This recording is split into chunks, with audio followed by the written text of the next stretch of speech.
Tiers livre, une drôle d'expérience. On commence un cycle d'écriture qui s'appelle les 40 jours. Ça veut dire que pendant 40 jours, je ne vais pas être vissé à ma table jour et nuit, mais le décor ne va pas beaucoup bouger. Ce sera propre, ce sera net. On va prendre des exercices. Ce matin, j'étais en parking Peggy. Et puis, ça veut dire que je ne vais pas pouvoir faire 36 trucs en même temps. On va continuer les chroniques, les livres, les 30 minutes, mais ça va être un petit peu périphérique là, de ce qu'on va explorer par cet atelier. Et pour commencer, justement, en amont du vrai lancement, effectivement, c'est ce livre que j'ai sorti. Waouh, pas un petit livre. Combien ? 629, 641, 647, 650 grosses pages écrites petites. C'est important ? Non, c'est pas si important que ça, sauf que pour moi, occuper mentalement, construire mentalement son propre livre, c'est se projeter dans une suite, une bibliothèque des étagères mentales, comme dirait William Marx, où sont rangés des livres, et en tout cas on construit ces livres dans la représentation intérieure qu'on se fait de livres au-delà du sien à soi. C'est un petit peu fou de dire ça comme ça. Bah oui, mais justement, c'est des expériences de mecs un peu barrés. Alors, il s'appelle Iain Sinclair, c'est un livre un petit peu culte, London Orbital, paru à Londres en 2006, et ça fait plus de 15 ans, traduit en français en 2010 par un culte, j'espère qu'il est toujours dispo, mais je crois, traduit de l'anglais par Maxime Béret, B-E-2-R-E-E, donc merci parce que je vais en lire des passages. De quoi il s'agit et pourquoi là pour moi il est symbolique. De quoi il s'agit? Est-ce qu'on peut parler d'une ville exhaustivement? Je le pose là une seconde. C'est ce qui fascine chez Balzac. Il y a 80 romans, il y a aussi tous les projets, tous les livres. Vous savez que la comédie humaine, évidemment, s'écrit alors que Balzac décide ou comprend que ça s'appellera la comédie humaine alors qu'il y en a déjà plus de la moitié de composés, d'écrits. À partir de ce moment-là, dans les reprises, les réécritures, reviennent les personnages. On peut faire des cartes, on peut faire des index. Il y a Angoulême, il y a Issoudun, il y a Guérande. Mais Paris reste le cœur là, de cette espèce de noyau vivant en transformation, mais la préface, l'introduction à la comédie humaine de Balzac, pourquoi elle est géniale? Parce que on veut embrasser toute la ville, comme Dickens embrasse son Londres. Là, est-ce qu'on peut le faire nous? Ben non, on peut plus. Proust, par exemple, c'est peut-être ça la bascule. Le réel se dissout. On ne peut plus attraper, mais oui, mais plus on regarde le minuscule, plus on va être en lien avec ce qui se bouscule à échelle bien plus grande. Et je crois que c'est ce qui me relie à l'expérience folle de Iain Sinclair. Alors, est-ce que les livres comme ça descend? Non, lui, ça vient par exemple des psychogéographies de Jacques Debord. Et je crois bien que les psychogéographies de Jacques Debord, dans ce cycle des 40, on viendra les revisiter. Vous savez, Debord marchait dans Paris avec un plan de Londres, ou marchait dans Londres avec un plan de Paris, plus exactement. Mais c'est un petit peu de ça que ça part. Alors, Iain Sinclair, donc Londres, où c'est Londres? C'est dans le trou, dans le grand trou noir. Là. Il y a une autoroute, la M25, qui est une espèce de A86 parisienne, c'est-à-dire qu'elle fait le tour à distance.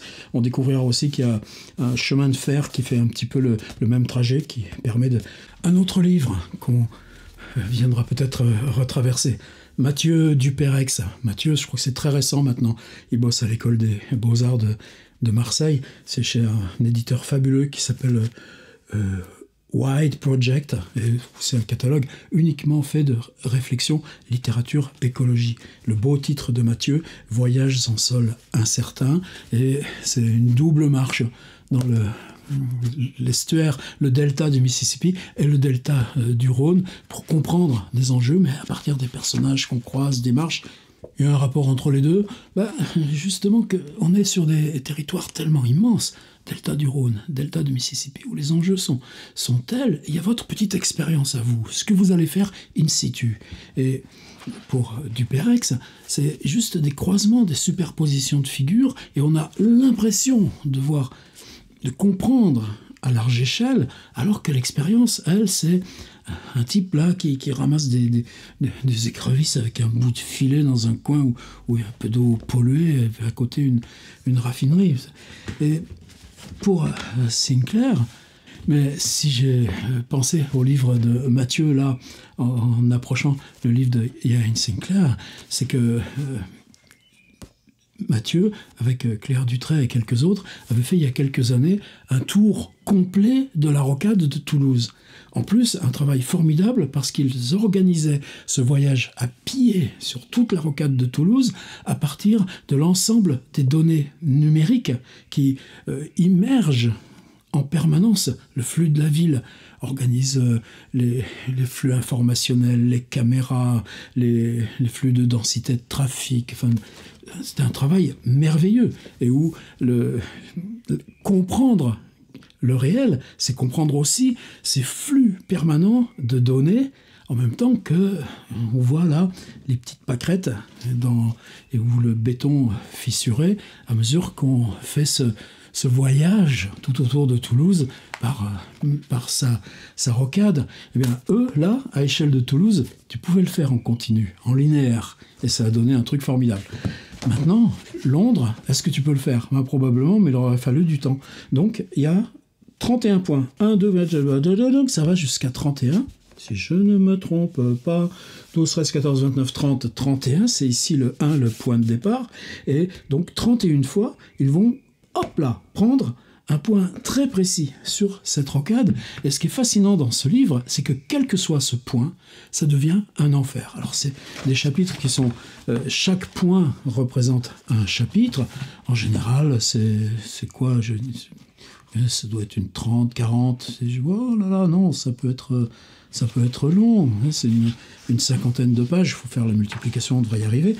Mais chaque fois, c'est ça qui est fascinant. C'est que tu ne peux pas appréhender la ville globalement. Donc tu l'appréhendes dans une suite arbitraire de points. Cette suite arbitraire de points, par contre, tu traites la ville là comme un écosystème total, un écosystème complet. Ce qui fait qu'en chaque point, tu vas trouver, évidemment pas la même chose, on va trouver une configuration extrêmement précise d'un ensemble de tenseurs, d'un ensemble de risques, d'un ensemble de composantes, d'un ensemble de jeux sociaux, architecturaux, d'implantation humaine, de rapport au travail, mais aussi de rapport à la vitesse, rapport aux avions, et donc évidemment aussi même la pollution de l'air, toutes ces choses. On ne peut pas en faire la somme, mais ce qu'on découvre, c'est qu'en chacun de ces points, tu peux traiter ça comme un espèce de puits où la totalité vient se rejouer. Et si 30 fois tu rejoues une image partielle de la totalité à travers ce qu'elle est, arbitrairement, empiriquement, à travers ce point-là, eh bien, tu as l'impression de comprendre n'importe quelle grande ville. C'est Londres, c'est les Anglais, c'est pas nous. Mais, malgré tout, tu comprends quoi? Tu comprends le présent. Tu comprends la vieille aventure que Dickens connaissait déjà si bien. Qu'est-ce que c'est qu'être individu, être humain, là, dans les risques et l'obscurité du présent? Je triche pas. C'est un grand bouquin à cause de ça. L'écriture, est-ce qu'elle est lyrique? Est-ce qu'elle est poétique? Bon, ben, ce gars, alors il est né en 1943, il y a quand même un petit saut, c'est un aîné pour moi, mais c'est l'âge aussi de Mick Jagger, Keith Richards, justement parce qu'on va en reparler là. C'est-à-dire que c'est déjà un gars, par exemple, pour qui l'expérience d'écriture, c'est un homme mûr quand il entreprend ce voyage, cette expérience, et c'est quelqu'un aussi qui a toujours travaillé la poésie, mais aussi le film, la réalisation. Et je vous mettrai là en bas un lien vers une version filmée, c'est-à-dire qu'après le livre, alors que le livre devient déjà culte, avec un cinéaste, il s'embarque pour refaire ce voyage. C'est un film d'1h20 et ça aide à piger ce qui se passe là. En plus, ça donne l'expression visuelle. Est-ce qu'il y a besoin de l'expression visuelle de ça? C'est ça qui est aussi étonnant. C'est-à-dire à chaque fois, pour ces 31 points, bon, il y a des copains à lui qu'on va retrouver assez fréquemment parce que il aime bien partir avec quelqu'un. En plus, les interrogations sont pas les mêmes, ce qu'on se renvoie, les discussions, les rôles qu'on prend vis-à-vis de quelqu'un d'autre. Mais aussi, tu fais venir un photographe et puis tu vas parler de l'histoire de la photographie, du flou tiens, comment Edgar Degas, il parle de comment Edgar Degas tord l'appareil photographique, comment Degas, dans ses pratiques naissantes de la photo, nous donne une symbolique des décors parce qu'il va à la limite des procédés photographiques de son temps. Alors il y a des moments comme ça, où est-ce qu'on est encore à Londres ou autre? Non, on ne sait plus. Mais pour chacun des 31 chapitres, waouh! Par exemple, il y en a un que j'ai longtemps hésité à prendre comme exemple de lecture. Alors, si je le vois sur la carte, c'est là où la M3. M3, c'est celle qui s'en va vers Oxford et le sud-ouest de l'Angleterre. C'est donc le chapitre 12 ici. Et c'est paniquant parce qu'on voit une énorme autoroute 8 voies qui croise cette rocade qui doit en avoir 8 ou 12. Et c'est un monde d'échangeurs, évidemment, où rien n'est fait pour le piéton. Ça veut dire que si tu veux t'y risquer, c'est à tes risques et périls, et en infraction, mais si tu veux comprendre, est-ce que tu n'y vas pas? Eux, ils décident quand même d'y aller. Et dans ces échangeurs, puisque justement c'est en vue de tout, il y a une espèce d'immeuble futuriste. Et cette tour qui est faite de verre fumé, il n'y a presque personne dedans. Parce que qu'est-ce qui compte pour la boîte qui établit cette gigantesque tour? C'est qu'elle soit vue des deux autoroutes et elle apparaisse comme un signe futuriste à ce croisement. Est-ce qu'on y fait? C'est des serveurs, des machins, c'est-à-dire qu'il peut y avoir une dizaine de bonshommes dans un truc gigantesque. Et c'est là où l'expérience redevient à la Guy Debord, Ernest Debord, c'est-à-dire que Ian Sinclair et son copain rentrent dans le hall, il y a une conversation avec la dame de l'accueil, oui, on peut visiter, mais pas aujourd'hui, il faudra que vous repreniez rendez-vous, donc globalement, ils ne reviendront pas. Mais on peut s'installer dans les grands fauteuils, c'est tout le contraire de l'expérience qu'ils viennent de faire, et puis lire les magazines sur la boîte qui a, et cette fantasmatique de la tour, de l'écart, les fait penser à Ballard, vous savez, le grand auteur de science-fiction, avec lui aussi toutes ces allégories de béton. Et il se trouve que, tiens donc, comme par hasard, John J. Ballard, c'est ça, enfin en tout cas JG les initiales, le cher Ballard, habite juste là, à la petite station de gare d'après. Ce qui fait que dans le 30, à peine on a traversé tout ça, qu'on se retrouve dans la maison de Ballard, avec la description de la petite gare, la petite rue commerçante, parce qu'il arrive bien une bonne heure avant le rendez-vous, et puis comment on s'assoit, c'est quoi? C'est comment dans la maison de Ballard? C'est quoi la bibliothèque et c'est quoi les livres qu'a Ballard? Quand Ballard dit des mots, vous savez, ma bibliothèque, elle n'est pas très littéraire. Bon, c'est les merveilles qu'on trouve. Alors, j'ai hésité à lire ce chapitre. Je vais en prendre un autre, mais là, c'est mes petits dadas à moi. Vous savez l'histoire. L'histoire, laquelle? L'histoire. Les Rolling Stones. L'histoire des Rolling Stones, que ça va faire là, on n'en a rien fait. Enfin, moi, c'est à Dartford. Et à Dartford, c'est ce petit patelin, loin, là, dans le bout de la banlieue londonienne.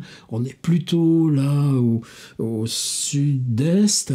Et Dartford, c'est là où, à l'école primaire, une même année, un certain Mick Jagger, dont le père est prof de gym, et qui est né donc en 1943 comme Ian Sinclair, est en classe avec un qui s'appelle Keith Richards, dont le père est contremaître à l'usine d'ampoules électriques Osram. Donc bon, ils ne se connaissent pas plus que ça. Ensuite, les Jagger déménagent parce que ça passe plus dans le middle class. On est toujours à Dartford. Et puis Richards, c'est l'inverse. Il va partir en ce qu'on dirait nous aujourd'hui lycée professionnel. Et puis, bien plus tard, en 1962, au printemps, à la gare de Dartford, et puis bien plus tard, en 1962, à la gare de Dartford, ces deux gamins qui se sont pas vus depuis l'école primaire, mais qui se reconnaissent instantanément, se retrouvent dans le même compartiment, l'un pour aller à son lycée pro, et l'autre avec une pile de disques sous le bras parce qu'il va à la London School of Economics. D'ailleurs, il finira pas l'année, puisque tout ça ensuite va partir très très vite. Et how you listen Chuck Berry, man? Et ça part comme ça, l'histoire des Rolling Stones.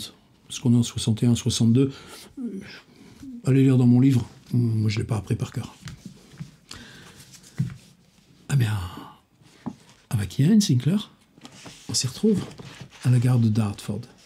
Leur projet, c'est d'aller retrouver un hôpital fermé, les ruines d'un hôpital, mais témoin de tout ce que nous, on connaît par Michel Foucault, histoire de la folie, surveiller et punir, où la maladie mentale était mise à l'écart de la ville. C'est la première fois que je me risque à lire un livre de cette sorte. Je ne sais pas ce que ça donne en lisant, parce que ce qui est si impressionnant, c'est comment chaque fois tu prends un tout petit timbre-poste, mais que sur ce timbre-poste convergent toutes les épaisseurs de domaines différents. C'est comme une spectrographie de la représentation. Bien entendu, là, on a Dartford sans Jacker et Richards. Nous sortons de la gare de Dartford, nous retrouvons dans un réseau non négociable de passages souterrains, de ponts routiers, l'attrape-mouche commerciale du coin, avec ses routes de briques en chevrons, son beffroi bizarrement étroit est connu sous le nom de l'île Orchard, le verger. Bien entendu, il est aride et sans arbres. Il joue le rôle de réserve du nouveau commerce, un moyen d'échapper au déclin de Spital Street à la mort de High Street. Le signifiant Spital remonte à l'époque où Watling Street était encore une affaire qui roulait, où les envahisseurs de la discrimination positive, romains, vikings, défilaient sur cette route apportant la lèpre et la maladie que les hommes appelaient variole, entre guillemets. Dartford était un poste de ravitaillement important sur la route de Canterbury, une colline à grimper. L'asile des pauvres est devenu hôpital, puis asile psychiatrique. L'isolement était le maître mot. La désolation des marécages, sujets aux inondations, faisait de Dartford un lieu de choix pour des hôpitaux accueillant les malades de la variole, des tentes pour les maladies contagieuses.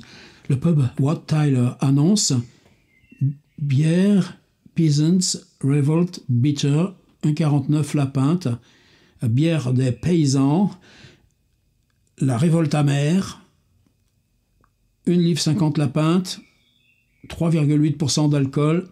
Wat Tyler et plusieurs de ses hommes fréquentèrent cette taverne, dit-on, pour étancher leur soif avec des pichets de bière. En cherchant sur un chemin menant au Joyce Green Hospital, nous nous retrouvons sur Temple Hill. Les impératifs commerciaux l'emportent sur les informations routières. Bianchio Clearwater reste ouvert. Une concession Mercedes dans une forêt de drapeaux. Une marche d'environ 20 minutes, selon la femme du snack bar où nous avons acheté notre petit déjeuner, se transforme en une heure interminable de rocades, infranchissables, de boue marécageuse, de pluie typique du lieu. Mon assiette d'œufs au jambon est tapissée d'un film argenté. Je n'arrive pas à décider si je vais la manger ou l'encadrer. Le Dr Byrne nous attend dans un bureau du Postgraduate Building, sirotant du thé dans une grande tasse, tapotant du doigt une boîte de biscuits, le domaine de l'hôpital, au design en forme d'aile, flanqué de dépendances, de couloirs en plein air, de parterres de fleurs et de massifs d'arbustes, est posthume. Nous y sommes habitués, nous avons appris à nous y attendre.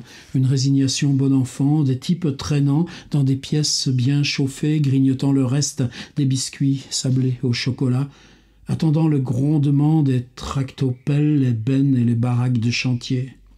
« Que cherchez-vous à savoir ?» demanda Byrne. Sur le ton du défi, il s'est débarrassé de nombreuses personnes, lui faisant perdre son temps, des pigistes s'ennuyant dans leur métier, de réalisateurs de documentaires en stage, à qui on a demandé de pondre 3 minutes sur la tuberculose ou le choléra. Le médecin est alerte, il porte des lunettes dorées, une barbe argentée, les courbets en avant, les trames, les plantes ou la variole. Tout, répond Renchi, l'accompagnateur de Ian Sinclair, sans se risquer. Et vous demanda Byrne en me désignant de sa canne. Je veux farfouiller dans tout ce qui refuse de nous voir. Ces réponses satisfont l'archiviste. Il se met debout, se dirige vers la porte. Allez, venez, qu'est-ce que vous attendez? Il y a beaucoup à voir. Je vais sauter un petit peu. Ça parle ensuite de Joyce Green Hospital. Beaucoup de réflexions sur l'évolution des paysages, la transformation des paysages. Le docteur Byrne est fier des jardins paradisiaques de Joyce Green, dont les plantations ont pu exister malgré les conditions dominantes au bord d'un marécage salé. Il débite les noms latins des plantes tout en zigzagant dans le domaine, pointant sa canne, se précipitant sur une pousse qu'il n'avait pas encore remarquée, des noyers, des buissons de genièvre, alourdis de fruits étranges, des mégots de cigarettes jetés depuis la fenêtre de la salle du personnel, des mémoriaux dédiés à des chirurgiens et des gardiens, ainsi qu'un siège en l'honneur du jardinier de Joyce Green, Harry Hopkins. Hopkins mena à bien l'arboretum imaginé par le surintendant médical, le docteur Cameron, entre 1919 et 1935. Il transforma un terrain inhospitalier balayé par les vents en ce petit paradis, entre guillemets. C'est le sujet d'un témoignage élogieux écrit par Arthur Hellier. Je saute. Nous nous asseyons tous trois sur le banc de Hopkins, des lattes de bois incurvées, s'abritant dans des briques vieillies en forme de V. Quelqu'un a laissé des fleurs sauvages dans une bouteille. Sous le banc se trouvent encore des mégots de cigarettes à la pelle. En y réfléchissant, il devient évident que le mémorial en l'honneur de Harry Hopkins réplique le design en forme d'aile de l'hôpital. Une affectation kabbalistique, à l'extérieur comme à l'intérieur, un système d'équivalent magique. Dans ce bosquet, l'esprit du vieux jardinier, imaginez-le, portant un uniforme de la Première Guerre mondiale avec casquette et moustache, est présent. Le saut de temps, la surimposition des temps, là, à mesure qu'on se pose là sur un banc et que ça, c'est la réussite de Ian Sinclair. Prise en charge par Byrne, qui ne sort jamais nulle part sans une serpette, si une partie de ce jardin secret doit survivre, le mérite en reviendra à Byrne et à tout ce qu'il peut replanter ou greffer sur son propre sol. Il n'a pas de temps pour lui. Son expédition doit être conduite à toute allure. Nous sortons du domaine de l'hôpital, descendons des lignes de tramway, le long des lignes de tramway, envahissant le paysage jusqu'au Longreach Smallpox Hospital, depuis longtemps disparu, l'endroit où les lazarets jetaient l'encre. Ces bâtiments de quarantaine, ces bâtiments d'immobilité, de relégation, eux-mêmes qui deviennent mobiles, se posent là avant de repartir. Un long chemin vert, des haies broussailleuses, une portion surprenante de macadam, le côté visuel du micro-paysage, alors que juste avant, on était dans l'allégorie de ces lazarets quasiment dérivants là, sur les marais des bords de Londres.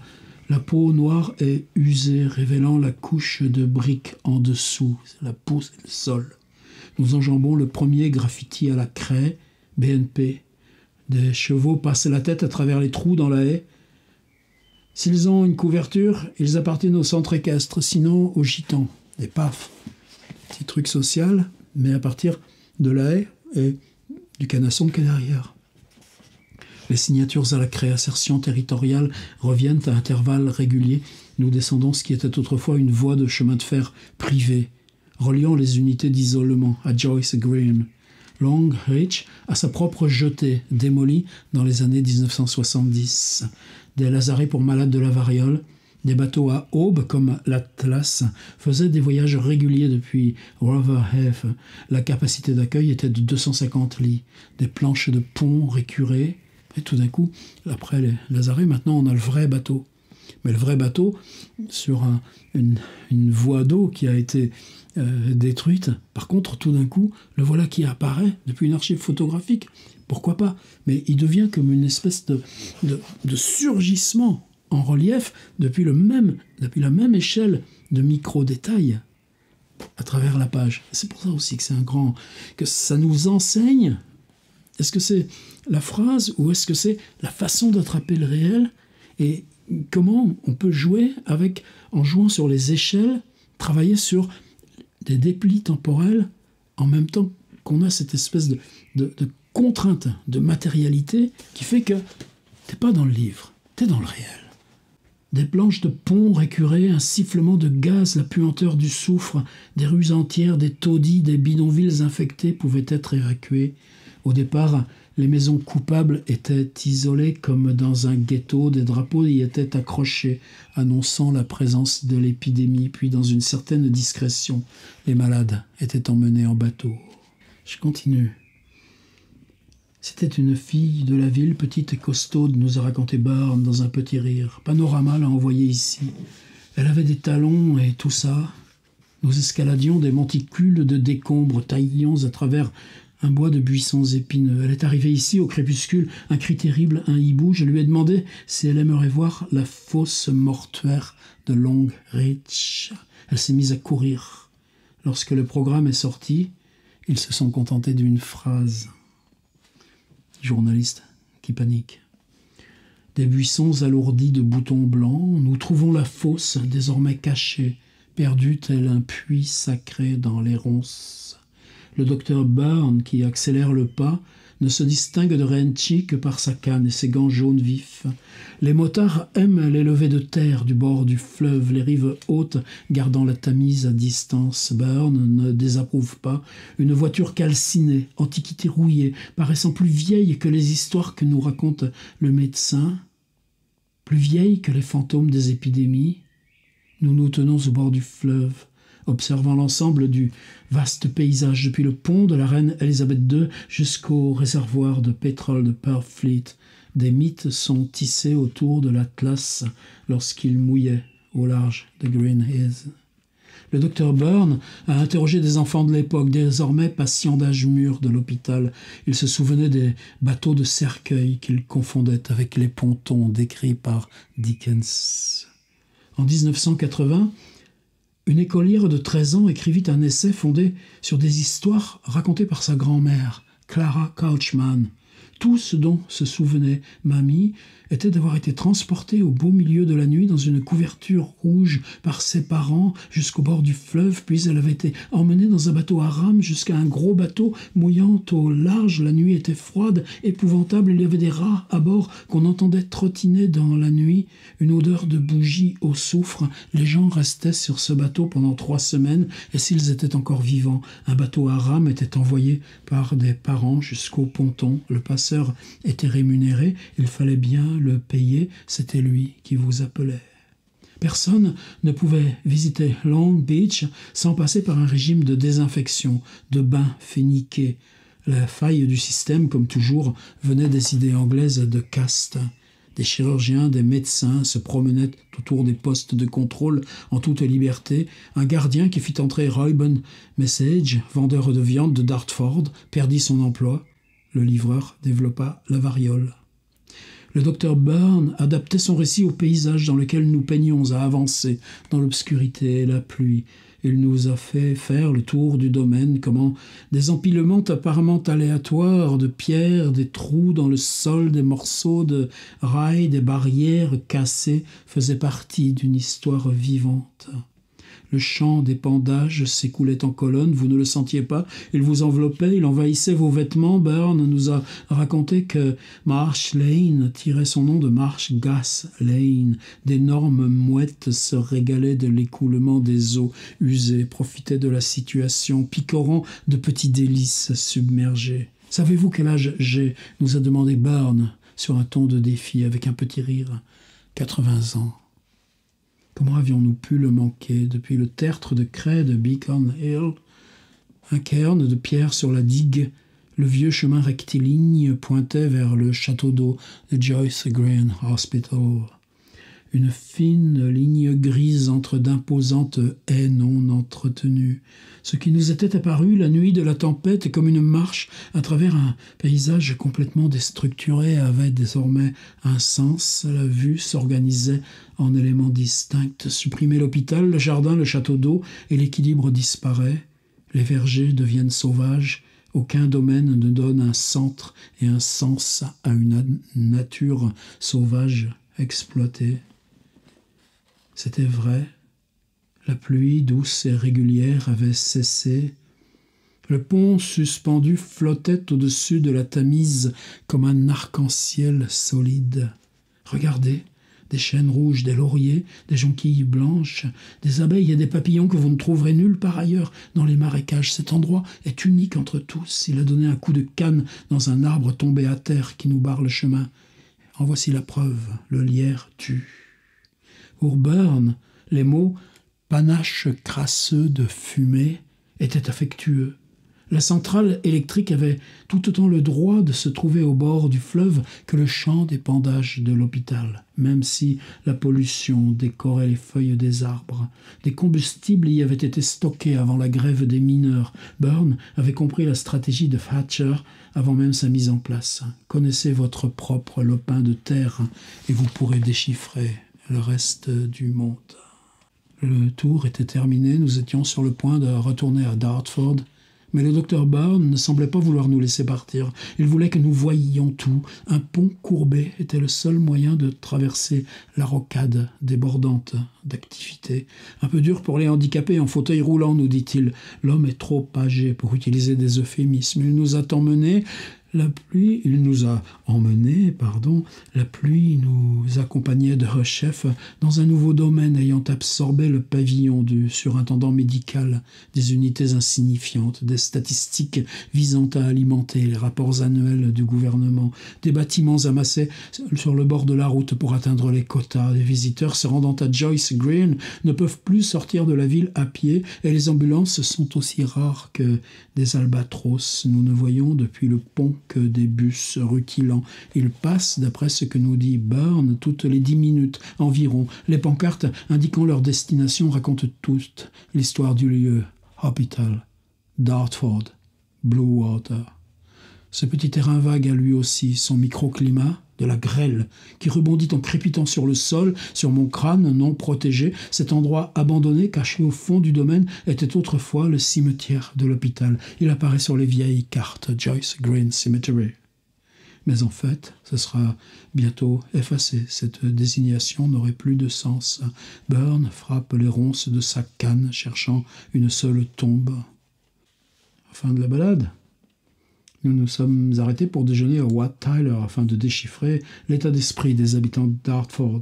Burger Watt, frites et salades, 3,30 livres et une pinte de Peasants, la bière. Une femme qui fume cigarette sur cigarette était assise près de la porte, le nez dans un livre de Wilbur Smith. Un skinhead à la retraite, gris anthracite, gros ventre pendant de son t-shirt. Gros ventre pendant de son t-shirt, regardait par terre, 2 pouces de bière chaude laissés intacts. Un vendeur de cigares, Hamlet, débitait son petit laïus debout au bar. 2 jeunes types aussi bourrés l'un que l'autre ont demandé s'il n'y avait pas de nouvelle vodka cette semaine. Sur le mur, au-dessus de notre table, une publicité, un homme poussant dans un piège à homard une sirène menottée en fauteuil roulant. Voilà, contribution de Ian Sinclair à l'enfance de Mick Jagger et Keith Richards, fondateur de... Non, pas fondateur, c'est Brian Jones. En tout cas, membre toujours de Rolling Stones. Et j'en ai parlé aussi dans le petit exercice, parce que vous avez vu là, c'est pas la question du texte lui-même, mais de l'approche de la ville et du principe imaginaire contenu là. Cette entreprise de dépli du réel, de dépli fractionné du réel, et que sur ce microscope, chaque point microscopique multiplié par 31 arbitrairement sur cette rocade, ce qu'on va retrouver, c'est l'histoire complète des hommes et leurs contradictions. Et il y a une postface de Philippe Vassé. Alors Philippe, je ne sais pas trop ce qu'il devient maintenant. Je me souviens de Philippe il y a quelques années, c'était avant un livre blanc. Justement, son idée, c'était de dire, voilà, sur la carte IGN de l'Île-de-France, j'ai repéré, je crois qu'il y en avait 11, des zones blanches, des zones interdites, zones militaires, zones abandonnées ou enclavées. Et son idée, c'était que 11 auteurs, pour qui la question de ville était importante, se saisissent d'une de ces zones et qu'on fasse un livre ensemble. J'ai dit, mais non, c'est ton projet, vas-y. Et puis c'est ce qu'il a fait, c'est ce qui est devenu un livre blanc. Et cette très belle postface, courte de 4 à 5 pages, puisqu'il part justement de la méthode de Iain Sinclair. Et ça y est, vous avez fini d'orbiter avec Iain Sinclair, vous avez traversé des parkings, des champs, des hôpitaux, des banlieues résidentielles, vous êtes passé sous des ponts, par-dessus des murs, entre les gouttes. Vous avez encore la tête qui tourne. Malgré la carte aimablement fournie à la fin du volume, vous vous êtes perdu plusieurs fois. Asseyez-vous, vous avez les jambes lourdes. Essayez de retracer vos pas.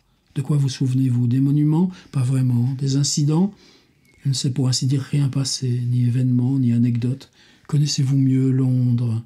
Vous avez au contraire le sentiment que la ville vous est encore plus étrangère qu'au début de votre lecture. Qu'est-ce qui s'est passé? Comment en êtes-vous arrivé là? Pourquoi avez-vous déjà envie de repartir? Regardez en arrière, vous comprendrez mieux. Vous avez cru tourner autour de Londres, mais vous étiez également à insérer ici, dit Philippe Vassé, en italique, le nom de votre ville.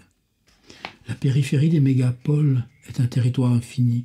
Ces parkings, ces banlieues résidentielles ne vous ont paru différents que parce que vous pensiez être ailleurs. Mais le long de la M25, vous avez en réalité arpenté toute l'Europe. Vous êtes même passé devant chez vous et n'avez rien reconnu. Votre aveuglement est compréhensible. Iain Sinclair s'est déplié le paysage à coups d'analogies, de métaphores, jusqu'à ce que, sans qu'aucun déplacement n'ait été perceptible, la ville ait changé autour de vous. Il connaît les formules qui déploient l'espace ramassé dans les interstices. L'espace ramassé dans les interstices. Ça aussi, on y viendra là, dans nos 40. Mais c'est aussi chiffonner l'étendue pour en faire une boule. Chiffonner l'étendue pour en faire une boule. Un lieu démesurément lourd et signifiant. C'est un thaumaturge, un manipulateur. Ces textes agissent sur le territoire. Quand tu écris quelque chose, tu déplaces la représentation. Eh bien, comme nous, on pratique le territoire avec nos ensembles de représentations, oui, la littérature est action. C'est là-dessus qu'on s'arrête. Si vous faites l'atelier, vous l'aurez, le texte de Vassé.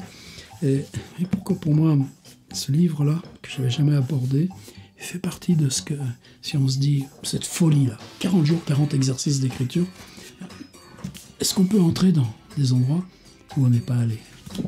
Rejoignons Iain Sinclair, livre que j'ai accompagné d'une dédicace personnelle.